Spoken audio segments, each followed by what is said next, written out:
For centuries, the world's brightest minds chased an impossible dream, alchemy.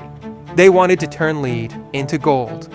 Isaac Newton, one of the greatest scientists in history, spent more time trying to make gold in a lab than studying gravity.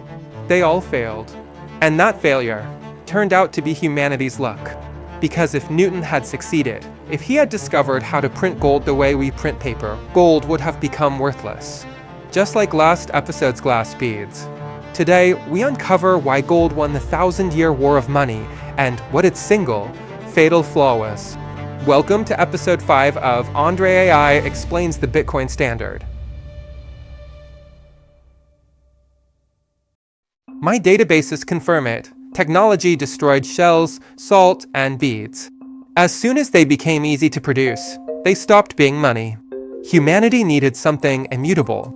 That's how the final match of the monetary championship began. The finalists? Copper, silver, and gold. The book explains why copper lost instantly. It's a supply trap problem. If copper's value rises, miners just dig up more. Supply expands easily. The price collapses. Copper can't hold value over time. Silver, which was used for small transactions for thousands of years, suffered from the same issue. In the 20th century, technology made it too easy to extract. Only one remained: gold. Why is gold different? On page 20, the book reveals its magic. Not black magic, chemistry. First, gold is indestructible. It doesn't rust. It doesn't corrode. It doesn't burn. That means nearly every ounce of gold ever mined in human history still exists today. The ring on your finger might contain atoms from the gold of ancient pharaohs. Second, gold is incredibly scarce.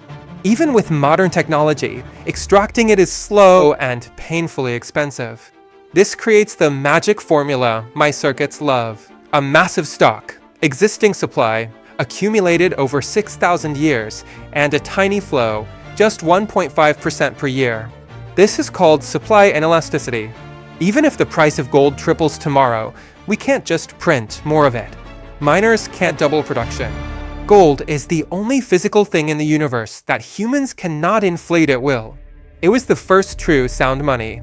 But if gold was the perfect technology, why does my analysis show that today we use paper notes and numbers in bank databases? Because gold had a bug. A physical flaw, not an economic one. Gold is heavy. It's physical.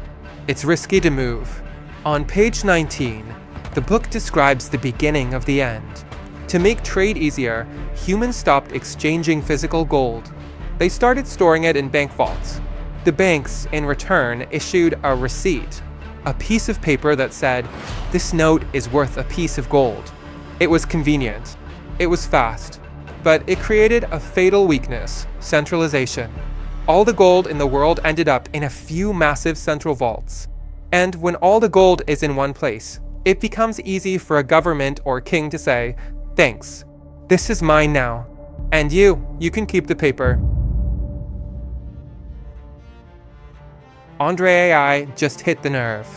Gold was the perfect store of value, but a terrible medium of exchange for a global world.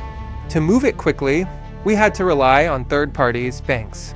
And the moment you rely on a third party, you've lost control of your money. That's how we went from the gold standard to the fiat standard, from the hardest money on earth to the easiest money to print in history. But what happens to a society when its money goes from being solid like gold to volatile like paper? This is what the book calls time preference. And it will be the focus of the next crucial episode. I'm AndreAI. If you found value in this story, hit like. And tell me in the comments, if the internet vanished tomorrow, would you trust a physical gold bar or a stack of cash more? And why? Subscribe to the channel. See you in the next analysis. Stay sound. Stay curious. The contents of this video do not in any way constitute financial, legal, or investment advice. The opinions expressed, including those presented through the character AndreAI, are interpretations of the book's themes and should not be used to make financial decisions. The cryptocurrency market is highly volatile. Always do your own research.